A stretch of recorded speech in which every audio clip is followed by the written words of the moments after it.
Hey, how y'all doing today? So today we have a bit of a fun video today. And I just want to say something really quick before I get into this video.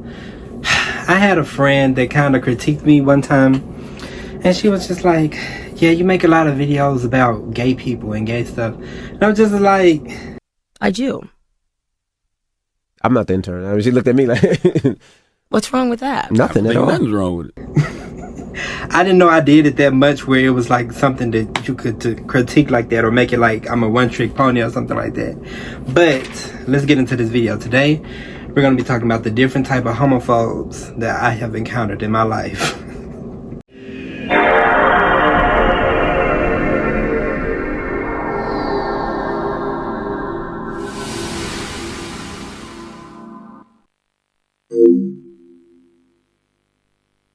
Now, I'll say I have encountered some of these before I like came out, and when I say came out, I mean when I started to come in more into myself and started to wear more of the stuff that I wanted to wear and all that kind of stuff. That's when I started to experience more of the homophobia, because I outwardly presented more queer, and that's when people started to treat me a lot more different. People always have treated me different my whole life, but that particular moment, that's when it all came together. And so ever since then, I've just noticed people's actions and reactions and stuff, and it used to really get me down and really boggle me down, but now it's just like I'm kind of used to it now, and I think a lot of us kind of get used to it. So No, I'm saying what now? I mean, it's not. You know, after a while, and I know some of y'all like, ooh, that's not something good to get used to, but I mean, it happens so much. I mean, what you expect? We see it, it's everywhere. Just like we everywhere, it's everywhere. Can't escape it, really. Yeah, even our own spaces, we can't escape it, but let's get into it. For number one, we have the Stair. I experienced this my first time wearing a crop top, not out in public. My first time wearing a crop top to like a bigger event.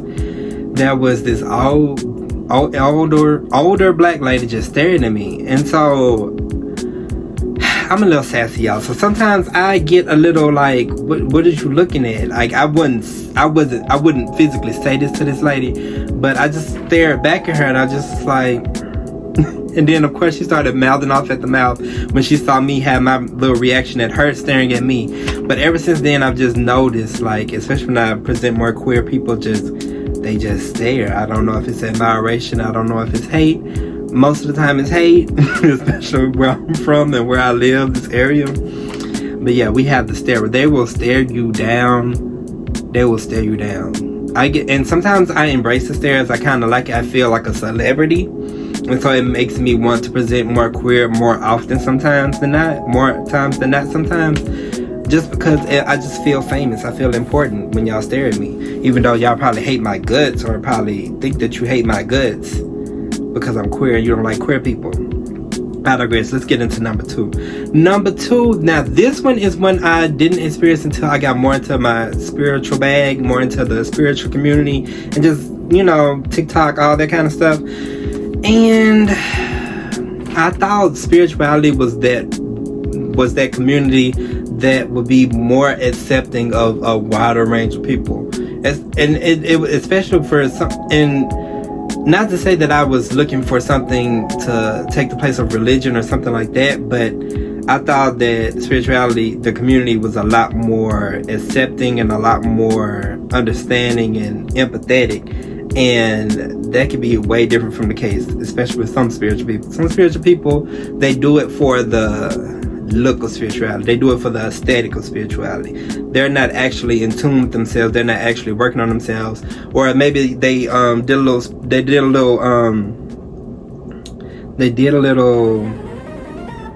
little shadow work, and they thought that they're the spiritual guru and they're telling everybody about juicing and all this other stuff. But I encountered this when I saw a video.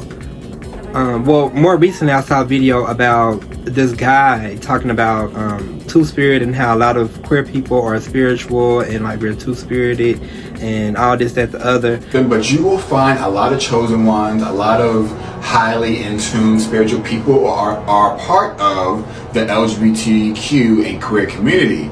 That's because a lot of people who are chosen are two-spirited, meaning that they were equally balanced. They have an equal balance of femininity and they have an equal balance of masculinity, or some people that may appear masculine may operate in feminine energy, and people who may appear feminine may operate in masculine energy. And that's what gives us our superpower. It has nothing to do with the actual intercourse of it all. It has everything to do with how you operate, how you move, how you utilize your gift. Because if a man can operate in feminine energy, and I don't mean getting up in women's clothing, I mean being in touch with his feminine side, that is a gift. Because some men on this app are meant to be... But in his video of praising queer people, he had to put in there the fact that I don't mean men dressing like women or da-da-da. I could see the distaste in his face when he said that. I'm like, what the fuck? Like, I know it's just my opinion, but I think it's a tad bit absurd to be referencing LGBTQ and especially queer people, and then when queer people do queer things like dressing, my man wearing more feminine clothing or a woman wearing more masculine clothing, as if those weren't constructs in America to begin with for you to even have an opinion on or not have an opinion on. I just think it's a little it's a little I don't know. But again, this is just my opinion. But I mean, you are speaking on a community of people that have culture and that are the way that they are. That's all I'm saying. I'm thinking this is a safe place, but I'm getting straight shots. Like what?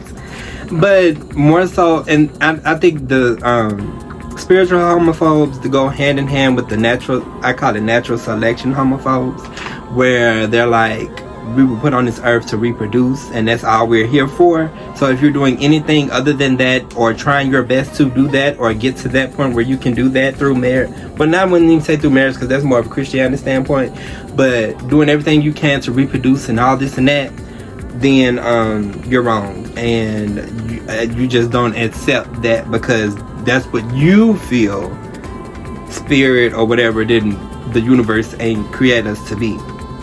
And so those kind of go hand in hand with the spiritual homophobes. They kind of is more of the natural selection ones, because the natural selection ones, they can tend to be more atheist and all that rather than more spiritual, but they go hand in hand. Spread this gay thing was to spread this virus, spread across the whole world. The whole world was shut down because no life form will be created. That's basically what it is. So yeah, but you gotta nip it in the bud before it spreads. You get what I'm saying? It's just like if you got a infection or something, or like a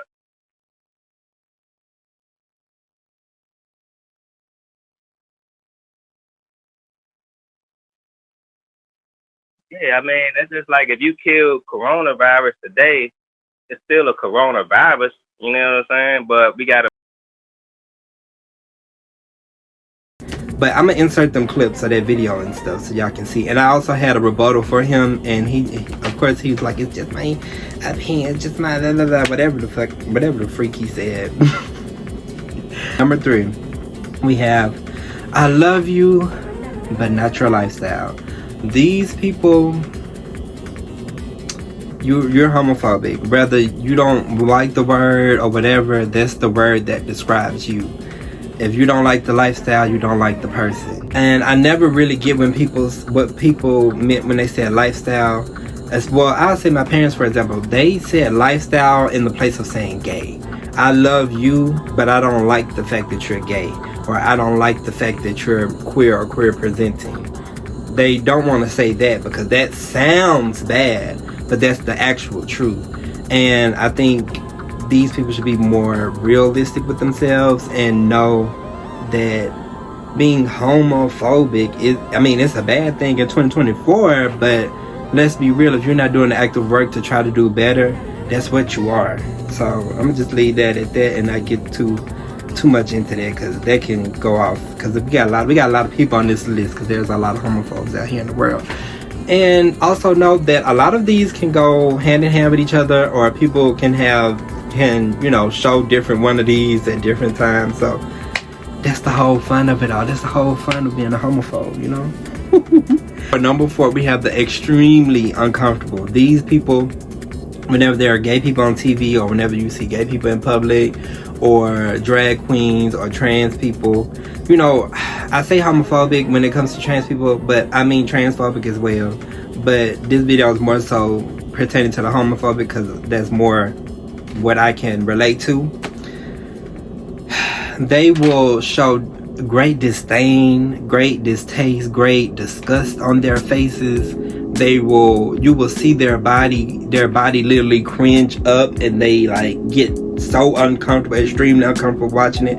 And these people are not necessarily gay or anything like that. Like, I know that's the narrative that we have going on, and that is sometimes the case. But I have seen straight people that are legitimately, they 100% straight, and they be like, or like about to hurl at looking at 2 men kissing. They won't do it to 2 women kissing. Some women will do it to 2 women kissing, but most of the time when there's 2 men on the screen or something like that, they just cringe, like it's extreme for them. But there'll be the people that be like, they accept gay people. When they see it, when they see the gayness, they see the queerness, then it's like, it's too much for me. They're not gonna say it, they're trying to keep it with them because they don't want to be wrong, but they are still extremely homophobic, and and I know some people like, but I just don't like seeing that. I don't like seeing straight people kiss on TV. I don't like when stuff get very uncomfortable on TV shows, but especially when it's not called for. I don't like that either. But do I say anything? No, I let y'all live y'all world in y'all little heterosexual world, and I don't say nothing. So when our queer characters come on TV and they're in the shows, don't complain about it. Don't cringe. Get used to seeing it, because we're gonna keep being here, and we're gonna keep being in your face. It's not that we're trying to be in your face to make you mad. We're being in your face because we're here and we're in your face already. So why not have that representation on TV and everywhere else? That's all I got to say on that. Number 5, we have the Jokesters. These people think gayness is extremely funny, or they think gay people are extremely funny, and they like to crack jokes. When you're walking past them in the mall, they're gonna say something about your outfit, and they're gonna start laughing. Usually this can be like a lot of teen guys, like that mid to higher teen, but even the 20-olds be doing it for real. Even they be doing it, just joking, cracking jokes, trying to be funny, thinking they funny, just because gayness is just the thing that's just like, it's gonna always be funny. Just like fatness, it's always just gonna be funny. So they always gonna have something to joke about. And that's all they do is joke. Whole time they want to hump on their best friend, but I digress. Number 6, we have the hate crime phobes. Now this one is a very serious one, and I threw it in here, but it's really serious. These people have such a hate and such a distaste for LGBTQ people that they feel the need to excommunicate them off this planet, excommunicate them off this earth. Now I don't know if that came from any past trauma, any childhood trauma of theirs or anything like that, to make them get to that point, because to want to kill someone or delete someone from this earth just because of their being and their existence and because of who they love is really crazy to me. And I haven't done any research or any, studies or anything on why they think the way they think to get to that point to want to kill someone because of that, especially when that person has not done not one thing to them. They just see it, and so it's just like they want to destroy it. And really what I'm blamed for that is the Bible, because the Bible, especially in that Old Testament, that y'all don't like to talk about that too much now, but the Old Testament was ruthless. Let me just say it like this: the Puritans, that some of the first white Caucasian settlers that came to the Americas, North America, to settle and take over the Native Americans' land, their whole philosophy on why they killed the Native Americans and did the things that they did was because they said God was telling them to do it. They're doing it with this Bible in their hand. I digress. So, number 7, we have the Lowkey Foes. Now these people, they're similar to the kind of how I explained, they're extremely uncomfortable, but they're going to, on the outside, seem like they're very accepting and they're like an ally, but they're really not when it comes down to it. When gay stuff happens, they're not sharing it, they're not doing anything about it. They're still laughing at the gay jokes, they're still laughing at the transphobic jokes, the LGBTQ jokes that are like discriminatory jokes. They're still laughing at it. They're still not standing up for their friends. Those are the Lowkey Foes, because they'll have gay friends and they'll be accepting, but it's just like they can't help us in the fight, if you know what I mean. So they're very low key about it, and a lot of times, unless you're like closer to them, you wouldn't know, but you kind of, I mean, you figure it out eventually. Then number 8. Now this by said, anywhere we are, homophobia is there, because we have the internalized homophobes. Need I say more? How many times have we talked about this in 2023 and now 2024? It is so many gay men out there that have such a problem with other gay men. There's so many gay men out there that want to be with their straight homeboys so bad. They don't want a gay person that's already gay. There are so many tops out here that want other tops. It's not making sense. It's not making sense. And y'all need to work on that if y'all haven't worked on it. Because I have had internalized homophobia before I came out and stuff. And I've worked on that. What you need to do is spend more time with your community, learn more about your community, learn more about other people and their stories and their experiences, and gain some empathy and like truly like try to understand people that are different from you. Everybody's not gonna be like you. Everybody's not gonna be trying to be this masculine person that they know they're not. They're being themselves, and you need to stop being mad at other people for living their truth and being themselves, and love them all the more for it, if anything, because you know you don't have the courage to be able to do so. So why hate on your own? Yeah, that's all I gotta say on that. Then number 9, we have the Abomination Foes. These are basically just the Christian homophobes. Need I say more? They use the Bible to justify why they're homophobic and why they don't like gay people, because it's an abomination and because God is basically going to destroy the earth because of us, because sexual sin is a lot more different than other sin. And so being gay and trans is a whole nother realm compared to all these other sins that y'all be doing on purpose, by the way, because y'all don't really be caring about y'all sins. Y'all just be committing them like left and right. Y'all don't care, but y'all care when it comes to gay people. That's all I gotta say. Y'all just a bunch of hypocrites. Number 10, we have the nice nasty folks. Ooh, these I do not like the most. It's just like I can see them from a mile away, and a lot of times these are women, and from my experience a lot of times it's more black women and black cis heterosexual black women, because soon as y'all have a disagreement about something, soon as you get a little sassy with them or her, it's gonna be okay, boo, da da da, boo, da da da, boo, boo, boo, okay, boo. And it's just like, why you doing it? Why you doing it? It's very microaggressive. Why you doing it, friend? I thought we was sisters. I thought we was friends. But you coming at me talking about some boo. Then all of a sudden you sitting here calling me all kinds of faggots and everything else. Well, I thought we saw each other. But I guess we don't. Soon as you make these what's the name of the nice nasty folks upset, that niceness is going to become nasty really quick. And the name pretty much explains it all together. So let's just move on from that. Number 11, we have the Delusional Foes. Now this can go hand in hand with the Lowkey Foes, because the Delusional Foes, they also, let me see. They also can go hand in hand with the love you but not your lifestyle, because they want to say all these things about LGBTQ people, gay people all day and night. But when the word homophobia comes out, they're like, I'm not homophobic. What do you mean? I'm not homophobic. I just don't like that. Babes, that's what homophobia means. That's what it is. That's what it is. You're delusional, babe. You're homophobic. It's fine.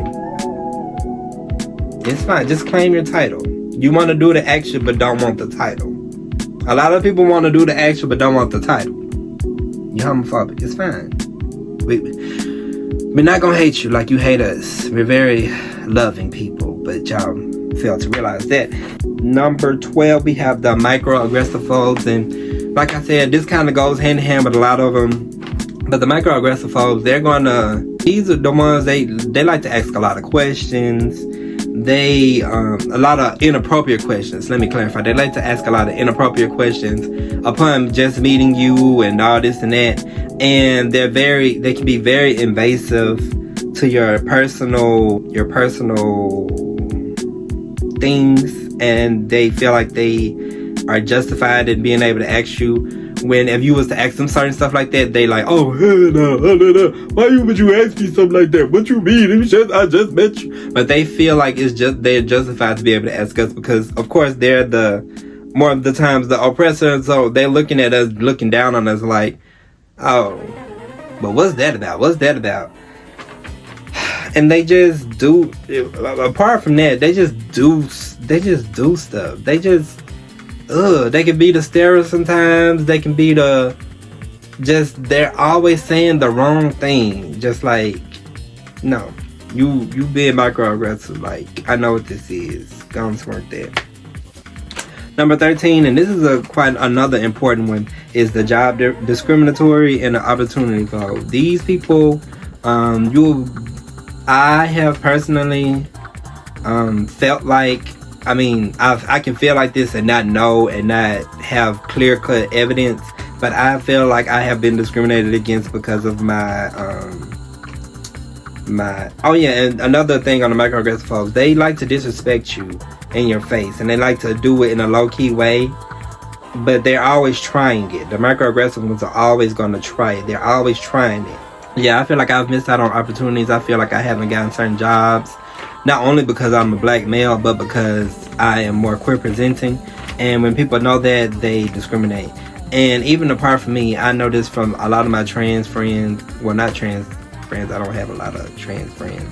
But a lot of the trans stories I've heard from trans women and even trans men, where they're talking about how it's very hard for them to find work. It's already hard to find work in 2023, 2024 as it is. But for us, it's a lot harder just because of the way we present and the way that we are just ourselves. We can get discriminated against, and it makes it that much harder to find work, especially work that you can survive off of. And it's not fair. And I don't like when bigoted people are in positions of power, because then they're going to truly flex that power. And it's not fun on this side of the tracks. And I know some people will get into the respectability politics, and that can kind of go into that too. But it's just like, why do I have to change myself just to fit this mold to be able to work? I should be able to work and go home. It shouldn't matter. I'm not in no front desk greeting somebody.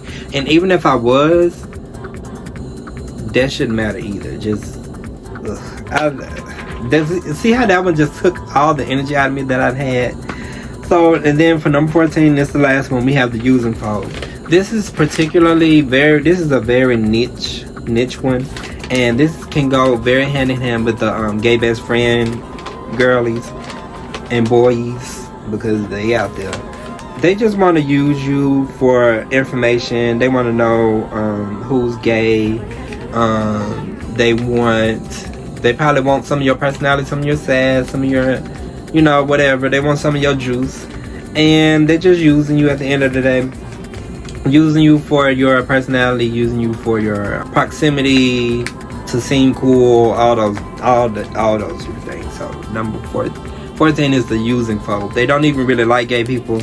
They just like what they can give them gay people, basically. And yeah, that was it for this video. I hope y'all had fun. I have on my plaid shirt today. And yeah, so I'm gonna see you soon. Late, I guess. Yeah.